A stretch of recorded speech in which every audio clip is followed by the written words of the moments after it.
बहुत बहुत स्वागत है बच्चों माध्यमिक शिक्षा विभाग के इस ऑनलाइन शिक्षण व्यवस्था में। मैं मिथिलेश कुमार निषाद, लेक्चरर फिजिक्स, राजकीय जुबली इंटर कॉलेज, आज आपके समक्ष कक्षा 11 के भौतिक विज्ञान विषय के साथ उपस्थित हुआ हूँ। बच्चों, आज का जो हमारा कॉन्सेप्ट है उसका नाम सरल रेखा में गति है, लेकिन आज इस कॉन्सेप्ट का पहला भाग आपके सामने प्रस्तुत किया जा रहा है। बच्चों, जरा हम लोग आज पाठ की चर्चा कर लेते हैं। इस पाठ को बच्चों सुविधा के दृष्टिकोण से 6 भागों में बांटा गया है। वे 6 भाग आपके सम्मुख दिखाए जा रहे हैं। पहले भाग में स्थिति, पथ लंबाई और विस्थापन के बारे में चर्चा होगी। दूसरे भाग में औसत वेग और औसत चाल के बारे में बताया जाएगा। तीसरा भाग तात्क्षणिक वेग और चाल से संबंधित होगा। चौथा भाग त्वरण का होगा। 5वें भाग में शुद्ध गतिकी संबंधी समीकरणों की स्थापना की जाएगी और 6ठे भाग में आपेक्षिक वेग पे चर्चा होगी। बच्चों, आज का जो हमारा अध्ययन का विषय वस्तु है, आज का जो कॉन्सेप्ट है, वो हम क्या क्या पढ़ने वाले हैं उसकी जरा चर्चा आप देख लीजिए। आज सबसे पहले हम लोग चर्चा करेंगे गति के बारे में, फिर बिंदु वस्तु क्या होता है, शुद्ध गतिकी क्या होता है, निर्देश तंत्र किसे कहते हैं, एक विमीय, द्विविमीय और त्रिविमीय गति से आप क्या समझते हैं, पथ लंबाई क्या होती है, विस्थापन किसे कहते हैं, स्थिति समय ग्राफ को आपको बनाकर दिखाया जाएगा और कुछ क्वेश्चंस भी आपके सम्मुख सॉल्व किए जाएंगे और अंत में आपको गृह कार्य भी दिया जाएगा। बच्चों, इससे पहले कि मैं आज के कॉन्सेप्ट की विधिवत चर्चा शुरू करूं, मैं गैलीलियो के एक कथन पर आपका ध्यान आकृष्ट कराना चाहता हूं। कथन क्या है? आपके सामने है, ignorance of motion is ignorance of nature. मतलब यह है बच्चों कि गति के बारे में न जानना इस नेचर को न जानने के जैसा है। दूसरे शब्दों में अगर कहा जाए बच्चों, तो हम कह सकते हैं कि अगर हम अपने परिवेश के बारे में जानना चाहते हैं तो हमें उसमें होने वाली विभिन्न गतियों के बारे में भी जानना पड़ेगा, उसे हमें सीखना पड़ेगा, समझना पड़ेगा। आज उसी क्रम में हम पहला कदम बढ़ाते हैं और गति के सबसे सरलतम स्वरूप अर्थात सरल रेखी गति की चर्चा शुरू करते हैं।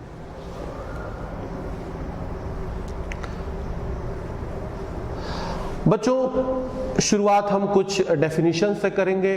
डेफिनेशंस आपके सामने हैं। सबसे पहले हम बात करेंगे कि गति क्या होती है। बच्चों, आप अगर अपने आसपास बहुत सारी गतियों को अगर ध्यान से देखें, बहुत सारी वस्तुओं की गतियों को देखें, तो आप क्या अनुभव करते हैं? आपने एक कॉमन चीज अनुभव किया होगा कि जब भी कोई वस्तु गति करती है तो उसकी स्थिति में समय के सापेक्ष लगातार परिवर्तन होता रहता है। अर्थात समय के सापेक्ष वस्तु की स्थिति में होने वाले परिवर्तन को हम गति के नाम से जानते हैं। दूसरी तरफ अगर किसी वस्तु की स्थिति में समय के सापेक्ष कोई परिवर्तन नहीं हो रहा है तो आप क्या कहेंगे कि वह वस्तु विरामावस्था में है। इसके बाद जो आज हमारे अध्ययन का मुख्य केंद्र बिंदु है उसकी भी परिभाषा देख लीजिए, सरल रेखीय गति। बच्चों, हमारे परिवेश में बहुत सारी गतियां हैं, बहुत सारी वस्तुओं की गतियां होती रहती हैं। उसमें अगर किसी वस्तु की गति इस प्रकार हो कि वो एक सरल रेखा के अनुदिश हो तो इस प्रकार की गति को हम सरल रेखीय गति के नाम से जानते हैं। इसके बाद बच्चों, गति के अध्ययन के दौरान हमको एक अप्रॉक्सीमेशन लेना पड़ता है। वो अप्रॉक्सीमेशन क्या है, इसको जरा समझिए। बच्चों, अगर किसी वस्तु का आकार एक निश्चित समय अंतराल में चली गई दूरी की तुलना में बहुत कम हो तो ऐसे वस्तु को हम बिंदु वस्तु मान सकते हैं या इसे हम पॉइंट ऑब्जेक्ट भी कहते हैं। इस बात को समझने के लिए मैं आपके लिए एक उदाहरण लेके आया हूं। इस उदाहरण को हम सॉल्व करते हैं और बिंदु वस्तु के कॉन्सेप्ट को थोड़ा और गहराई में समझते हैं। सबसे पहला जरा इस प्रश्न को देखें बच्चों। नीचे दिए गए गति के कौन से उदाहरणों में वस्तु को लगभग बिंदु वस्तु माना जा सकता है? पहला वाला उदाहरण देखिए, दो स्टेशनों के बीच बिना किसी झटके के चल रही कोई रेलगाड़ी। इसको जरा देख लीजिए बच्चों। मान लीजिए कि ये एक स्टेशन ए है और यहां पर एक स्टेशन बी है। इसके बीच में कोई रेलगाड़ी है जो स्टेशन ए से स्टेशन बी तक गति कर रही है। बच्चों ये तो बिल्कुल सहज रूप से आप समझ सकते हैं कि इस रेलगाड़ी की अपनी लंबाई दो स्टेशनों के बीच रेलगाड़ी द्वारा चली गई दूरी की तुलना में पर्याप्त रूप से कम है। इसलिए इस रेलगाड़ी को इस गति के उदाहरण में हम बिंदु वस्तु मान सकते हैं। दूसरा उदाहरण देखिए, किसी वृत्तीय पथ पर साइकिल चला रहे किसी व्यक्ति के ऊपर बैठा कोई बंदर। देखिए बच्चों, मान लीजिए ये वो वृत्तीय पथ है जिस पर कोई व्यक्ति साइकिल चला रहा है और उस साइकिल सवार के ऊपर एक बंदर बैठा हुआ है। जब यह व्यक्ति साइकिल चलाएगा तो वृत्ताकार मार्ग पर अपनी गति करेगा, तो बंदर के द्वारा जो एक वृत्ताकार मार्ग में जो चली गई दूरी है वो बंदर के आकार की तुलना में बहुत ज्यादा है, या दूसरे शब्दों में कहा जाए कि बंदर का आकार उसके द्वारा चली गई दूरी की तुलना में पर्याप्त रूप से कम है। इसलिए इस उदाहरण में इस बंदर को हम बिंदु वस्तु मानेंगे। तीसरा उदाहरण बच्चों देख लीजिए। तीसरा उदाहरण यह है कि जमीन से टकराकर तेजी से मुड़ने वाली क्रिकेट की कोई फिरकती गेंद। फिरकती गेंद का मतलब स्पिनिंग बॉल। बच्चों आपने क्रिकेट खेला होगा और स्पिन बॉल फेंका भी होगा या उसे देखा जरूर होगा।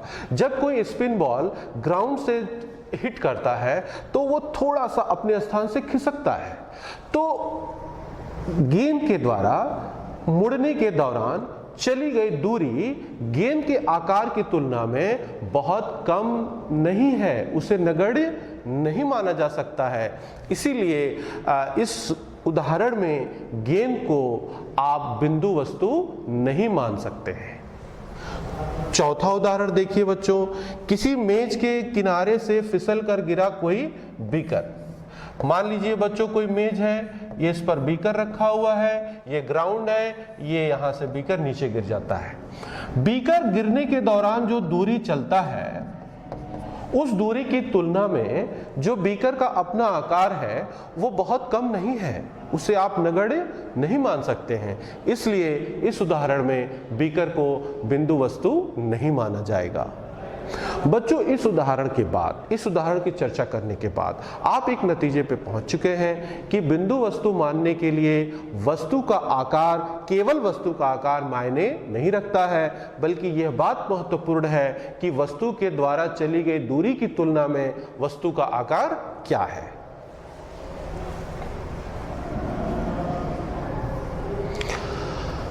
अब बात करते हैं बच्चों शुद्ध गतिकी की, जिसमें हम आज की चर्चा जिस पर आधारित है। शुद्ध गतिकी में बच्चों अध्ययन की वह शाखा है जिसमें हम किसी वस्तु के गति का अध्ययन बिना गति के कारणों पर ध्यान दिए ही करते हैं। अर्थात अगर कोई वस्तु गतिमान है तो वो उस वस्तु के गति का क्या कारण है, अर्थात उस पर कौन से बल लग रहे हैं, किन परिस्थितियों में बल लग रहे हैं, इस पर ध्यान न देकर हम सिर्फ वस्तु की गति पर ध्यान देते हैं, तो अध्ययन की इस शाखा को हम कहते हैं शुद्ध गतिकी।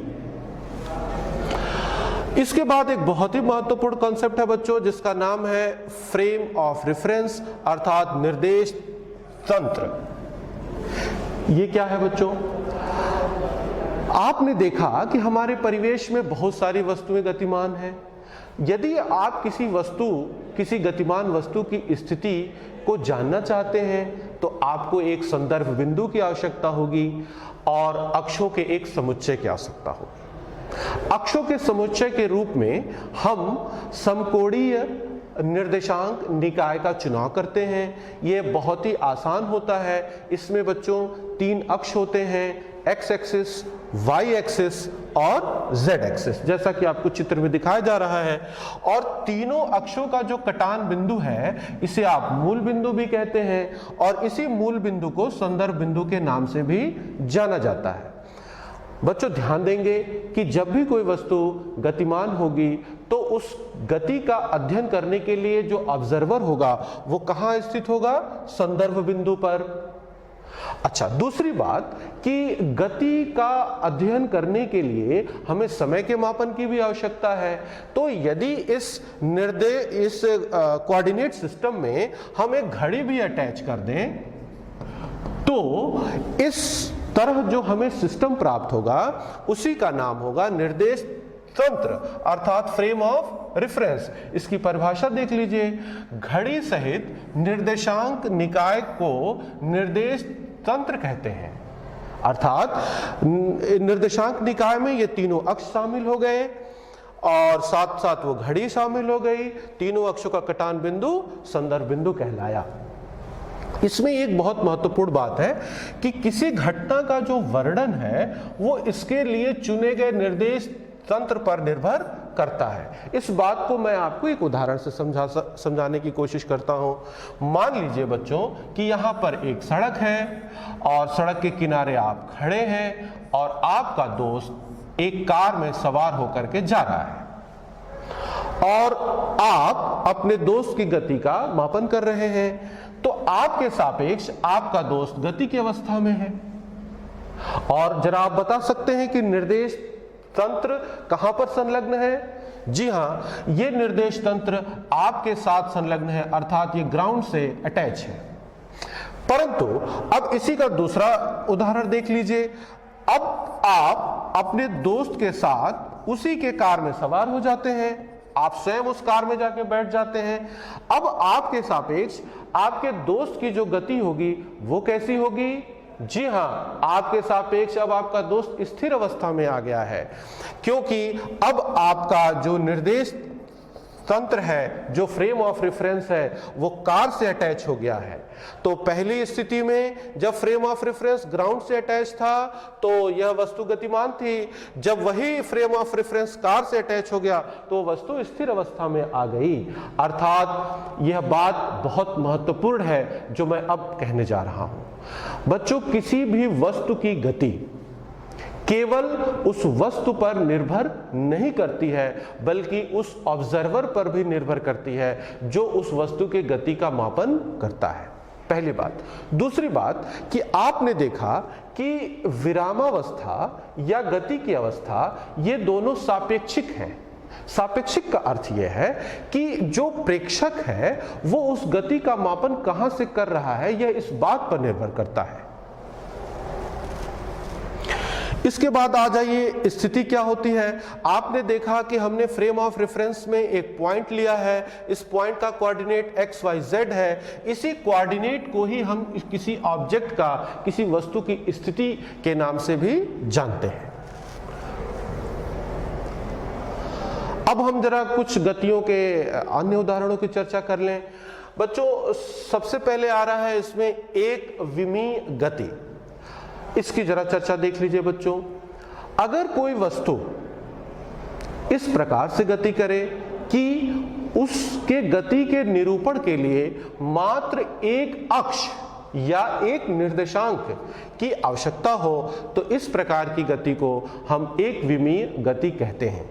उदाहरण स्वरूप, अगर कोई वस्तु एक सीधी सरल रेखा में गति कर रही है तो उसके निरूपण के लिए मात्र हमें एक अक्ष या एक निर्देशांक की आवश्यकता पड़ेगी और इस प्रकार की गति एक विमीय गति कहलाएगी।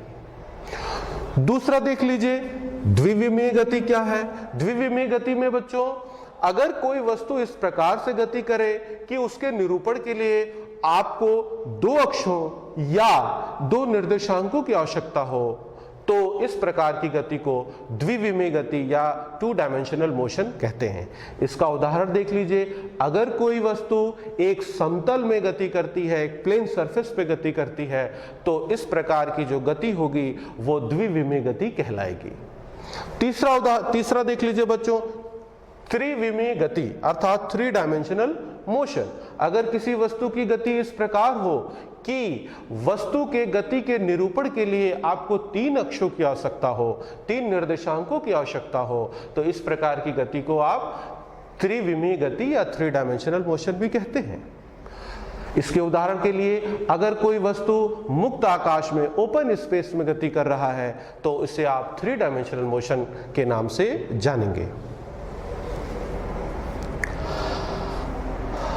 अब आ जाते हैं बच्चों एक नए कंसेप्ट पे जिसका नाम है पथ लंबाई अर्थात पाथ लेंथ।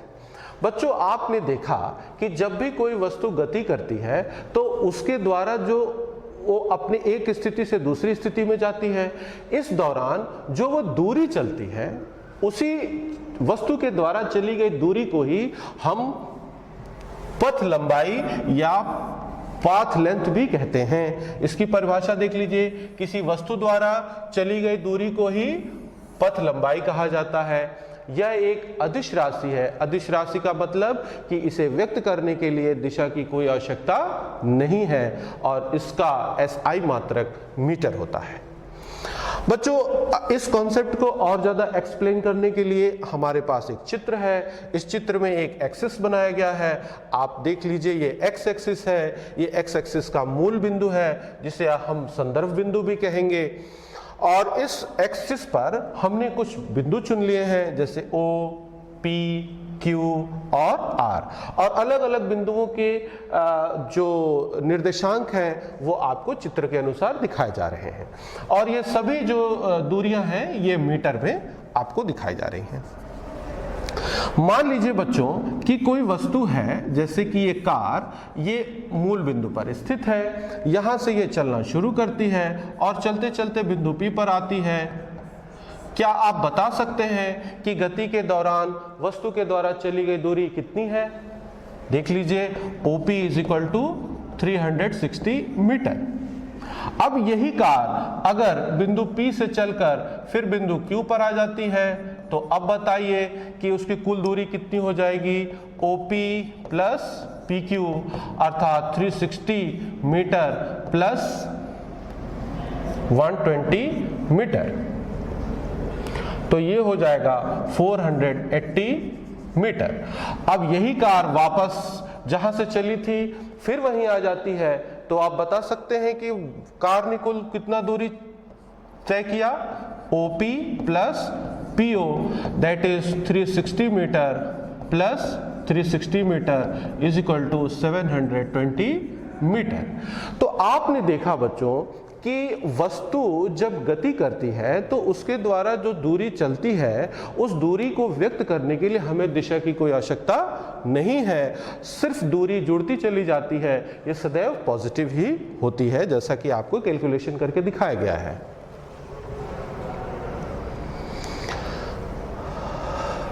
अब एक नए वेरिएबल की बात करते हैं। एक नया वेरिएबल है जिसका नाम है विस्थापन अर्थात डिस्प्लेसमेंट। जब कोई वस्तु गति करती है तो किसी स्थिति से दूसरी स्थिति में जाती है। इस दौरान उसकी स्थिति में होने वाले परिवर्तन को ही हम विस्थापन के नाम से जानते हैं। तो इसकी परिभाषा देख लीजिए। किसी वस्तु की स्थिति में परिवर्तन को ही हम विस्थापन कहते हैं। मान लीजिए बच्चों कि कोई वस्तु है जो t1 टाइम पर उसकी स्थिति x1 है, यहां दिखाया जा रहा है। t2 टाइम पर इसकी स्थिति x2 हो जाती है, तो इस दौरान जो समयांतराल है वो होगा t2 माइनस t1 और इसकी स्थिति में जो परिवर्तन होगा वो होगा x2 माइनस x1। इस स्थिति में परिवर्तन को ही हम विस्थापन के नाम से जानते हैं। दूसरे शब्दों में अगर कहा जाए बच्चों तो विस्थापन को अंतिम स्थिति और प्रारंभिक स्थिति के अंतर के रूप में भी जाना जाता है।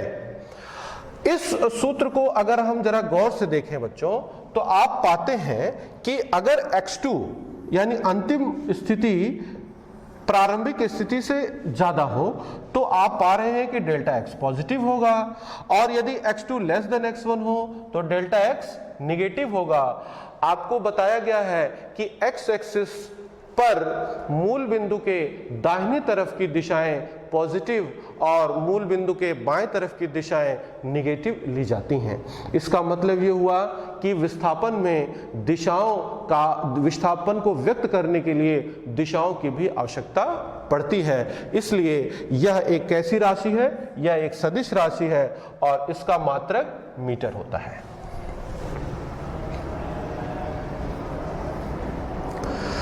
विस्थापन को और विस्तार से समझने के लिए जरा फिर एक वही उदाहरण लेते हैं। एक हमारे पास कार है और ये बिंदु O पर स्थित है। ये कार यहां से चल करके बिंदु P पर पहुंचती है। आप बता सकते हैं कि वस्तु में कितना विस्थापन हुआ? डेल्टा x आप लिखेंगे O से P। तो अंतिम स्थिति हो जा रहा है आपका 360 मीटर, प्रारंभिक स्थिति हो जा रहा है 0 और फिर ये हो जाएगा 360 मीटर प्लस, ये मीटर में। फिर यहां से कार P से चल करके Q पर आती है। अब जरा सा देखा जाए कि इसका विस्थापन कितना होता है। P से Q तक आने में कितना विस्थापन हुआ? बच्चों इस बार स्थिति Q जो है वो अंतिम स्थिति होगी, वो होगी 240 और प्रारंभिक स्थिति कितनी होगी? 360। आप इसका अंतर निकालें तो ये आएगा -120 और फिर यही कार जहां से चली थी फिर वहीं पर आ जाती है। तो इस प्रकार O से चली फिर O पर ही आ गई, तो प्रारंभिक स्थिति 0, अंतिम स्थिति भी 0 और दोनों का अंतर भी 0। इस कैलकुलेशन से हम कुछ निष्कर्ष पर पहुंचे हैं। पहला निष्कर्ष यह है कि जो विस्थापन है वो धनात्मक भी हो सकता है, ऋणात्मक भी हो सकता है और 0 भी हो सकता है। पहली बात। दूसरी बात कि विस्थापन का जो वैल्यू है, विस्थापन का जो मैग्नीट्यूड है, परिमाण है, वो दूरी के बराबर भी हो सकता है और दूरी के बराबर नहीं भी हो सकता है। लेकिन वो कौन सी स्थिति है जब विस्थापन दूरी के बराबर नहीं होगा? आपने देखा जब ये कार सरल रेखीय गति करते हुए आगे बढ़ती जा रही थी, बिंदु P तक गई, तो O से लेकर के P तक की दूरी भी 360 मीटर थी और O से लेकर के P तक का विस्थापन भी 360 मीटर था। तब तक तो कोई अंतर नहीं आया। लेकिन जैसे ही कार ने अपनी दिशा को परिवर्तित किया, P से फिर Q की तरफ मुड़ने लगा, तो विस्थापन का मान परिवर्तित होने लगा। विस्थापन का मान दूरी से भिन्न आने लगा। इसका मतलब यह हुआ कि अगर कोई वस्तु सरल रेखीय गति में गतिमान है और अपनी दिशा में परिवर्तन नहीं करती है तो दूरी और विस्थापन का मान बराबर होगा, अन्यथा दूरी सदैव विस्थापन से अधिक होगी। तो जरा इस कंक्लूजन पर ध्यान दीजिए बच्चों। कंक्लूजन यह है कि विस्थापन का जो परिमाण है ये वस्तु द्वारा चली गई पथ लंबाई के बराबर हो भी सकता है और नहीं भी हो सकता है, जैसा कि हमने कैलकुलेट करके आपको चर्चा में दिखाया। दूसरा जो कंक्लूजन है कि एक विमीय गति में अर्थात सरल रेखीय गति में विस्थापन का जो परिमाण है वो पथ लंबाई तभी बराबर हो सकते हैं जब वस्तु गति की अवधि में अपनी दिशा को नहीं बदलता है। याद आ रहा है, O से P तक गया, कोई दिशा में परिवर्तन नहीं हुआ, विस्थापन दूरी बराबर था। अन्यथा पथ लंबाई विस्थापन के परिमाण से अधिक होता है, अर्थात मैग्नीट्यूड जो विस्थापन का होगा वो लेस देन और इक्वल टू पथ लंबाई होगा। इसे आप याद रखिएगा। तीसरा कंक्लूजन भी आपको करके दिखाया गया है कि विस्थापन का परिमाण गति की किसी अवधि के लिए 0 भी हो सकता है, जबकि गति की किसी अवधि के लिए पथ लंबाई 0 नहीं हो सकता। किसी भी वस्तु के द्वारा चली गई दूरी कभी 0 नहीं हो सकती, लेकिन उसका विस्थापन 0 हो सकता है, जैसा कि मैंने आपको कैलकुलेशन में दिखाया।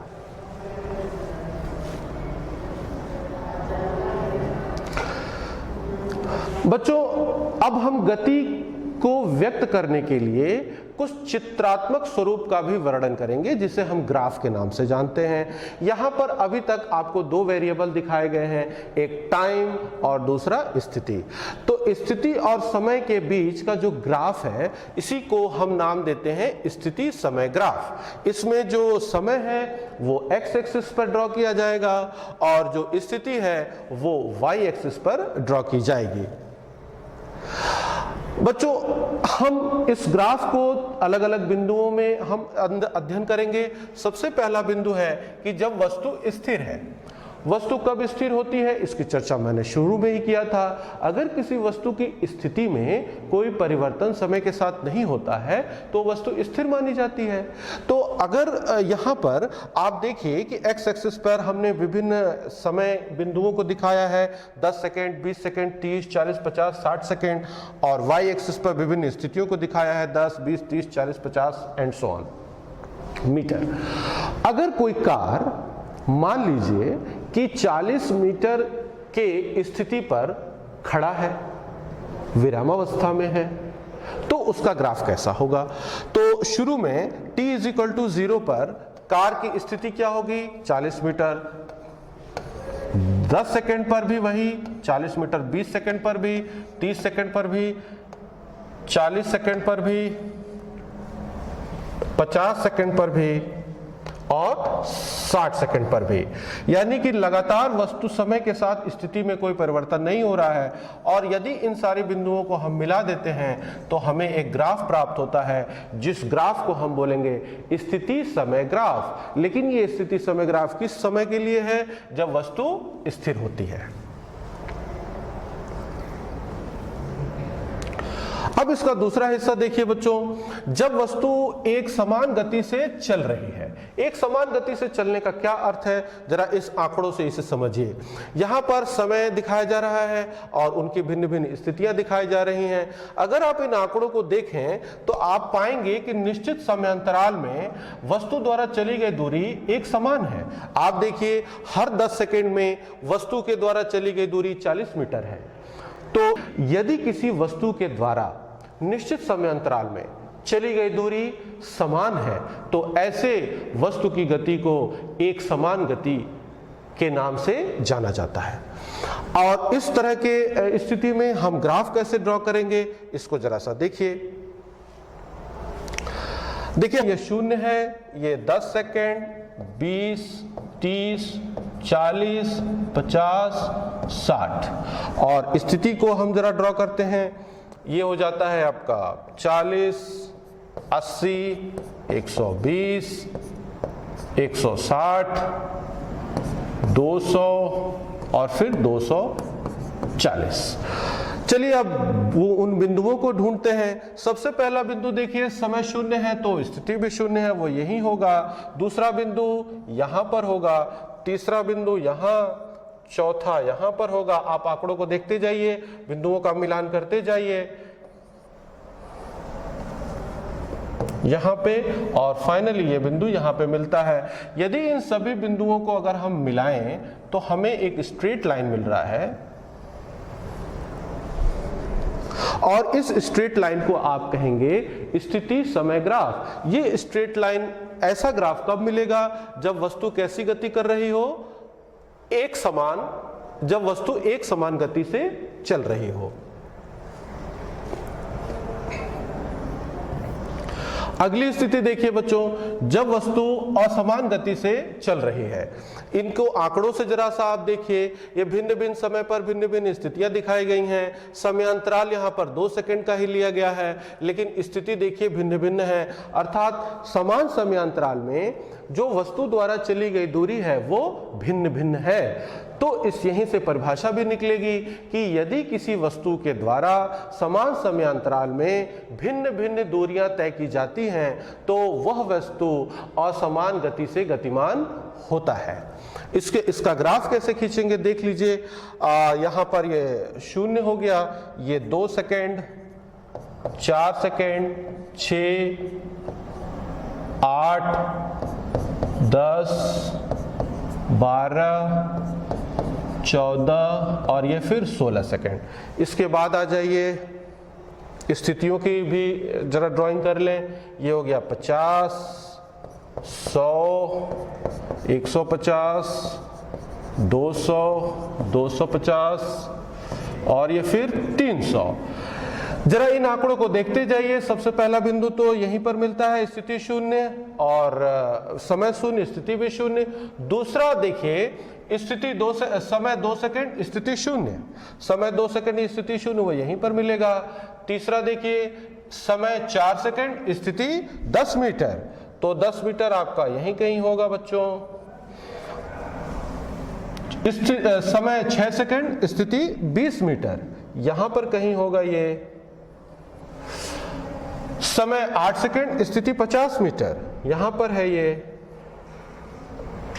समय 10 सेकंड स्थिति 100 मीटर, समय 12 सेकंड स्थिति 150 मीटर, समय 14 सेकंड स्थिति 200 मीटर, समय 16 सेकंड स्थिति 250 मीटर और समय 18 सेकंड और ये हो गया आपका समय 20 सेकंड। तो 218 सेकंड पर आपकी स्थिति है आपका 300 और 20 सेकंड पर भी स्थिति है आपका 300। अब इन सारे बिंदुओं को हम मिलाते हैं। इसे देखिए,